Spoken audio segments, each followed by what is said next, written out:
அனைவருக்கும் வணக்கம். இன்று துலாம் ராசிக்கான தமிழ் புத்தாண்டு பலன்களை பார்க்கலாம். பொதுவாக துலாம் ராசிக்காரர்கள் கொஞ்சம் நம்பிக்கை இல்லாத தனமாக தான் இருப்பாங்க.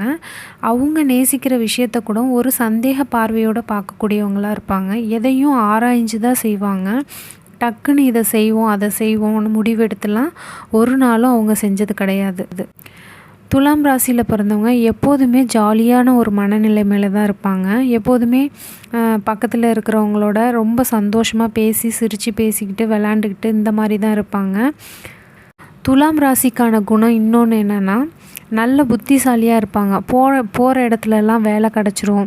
இன்டர்வியூ போகிற இடத்துல எல்லாமே செலக்ட் ஆகிடுவாங்க. நல்லா படிப்பாங்க, நல்ல மார்க் எடுப்பாங்க. கற்பூர புத்தின்னு சொல்லுவாங்கள்ல, அந்த மாதிரி தான் துலாம் ராசி. ஒரு விஷயத்த சொன்னால் டக்குன்னு புரிஞ்சுப்பாங்க, அதை செயல்படுத்தவும் செய்வாங்க. துலாம் ராசிக்காரர்களுக்கு கல்யாண வாழ்க்கைன்னு பார்த்தோன்னா பார்ட்னரை அவ்வளோ லவ் பண்ணுவாங்க, அவ்வளோ அன்பாக இருப்பாங்க.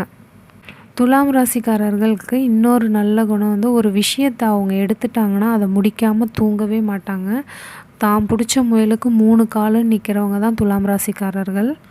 இவங்க வந்து எல்லோரும் பெருமைப்படுற மாதிரி தான் நடந்துப்பாங்க. எல்லோருக்கும் ஒரு ஆச்சரியம் இருக்கும், எப்படி இவனால் முடியுது அப்படின்ற மாதிரி. எல்லோரும் பார்க்குறவங்களாம் ரொம்ப ஆச்சரியப்படும் வகையில் தான் இவங்க நடந்துப்பாங்க. அதே போல் துலாம் ராசிக்காரர்கள் இவங்க கூட க்ளோஸாக பழகிறவங்க யாராவது ஒரு தப்பான வழியில் போகிறாங்க அப்படின்னா வெறுத்து ஒதுக்கிட மாட்டாங்க. நீ எப்படியாவது போடா அப்படின்லாம் விட்டுற மாட்டாங்க. அவங்களுக்கு நல்லது எது கெட்டது எதுன்னு சொல்லி கொடுத்து நல்வழியில் கூட்டிட்டு வந்துடுவாங்க.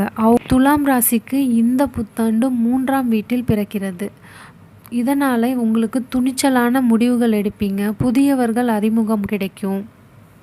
வரவேண்டிய பணம் கைக்கு வரும். சேமிப்புகள் தொடங்குவீங்க. இழுபறியாக இருந்த வழக்குகள் எல்லாம் முடிவுக்கு வரும். உங்களுக்கு சாதகமான முடிவுகளே வரும். இந்த வருடம் ஆரம்பிக்கும் போதே 10ஆம் வீட்டில் செவ்வாய் இருக்கிறாரு. அப்போ உங்களுக்கு புதுசாக பொறுப்பு வரும், பதவி தேடி வரும், வேலை இல்லாதவங்களுக்கெல்லாம் வேலை கிடைக்கும். இந்த மாதிரி சில நல்ல விஷயமும் உங்களுக்கு நடக்க போகுது. சிலருக்கு வந்து பூர்வீக சொத்து பிரச்சனைகள் தீர்வுக்கு வரும். புதிய வீடு வாகனம் வாங்குவீங்க. சகோதர சகோதரிகள் வழியில் வந்து ஒத்தாசையாக இருப்பார்கள். சிலருக்கு உறவினர்கள் மத்தியில் அந்தஸ்து உயரும், மதிப்பும் உயரும். உங்களோட வார்த்தைக்கு இனிமேட்டு மதிப்பு கூடும். தாய் வழி உறவுகள்லையும் மதிப்பு மரியாதை வந்து உண்டாகும். இந்த வருஷம் சனி பகவான் 5ஆம் வீட்டில் உங்களோட ராசியில் இருக்கிறாரு. கொஞ்சம் சில பிரச்சனைகள்லாம் வரும். தெளிவான முடிவெடுக்க முடியாமல் குழம்புவீங்க. பிள்ளைகளோட உத்தியோகம், உயர்கல்வி, திருமணம் இதெல்லாம் சம்மந்தப்பட்ட வேலைகளில் கொஞ்சம் டைம் எடுக்கும். அவங்க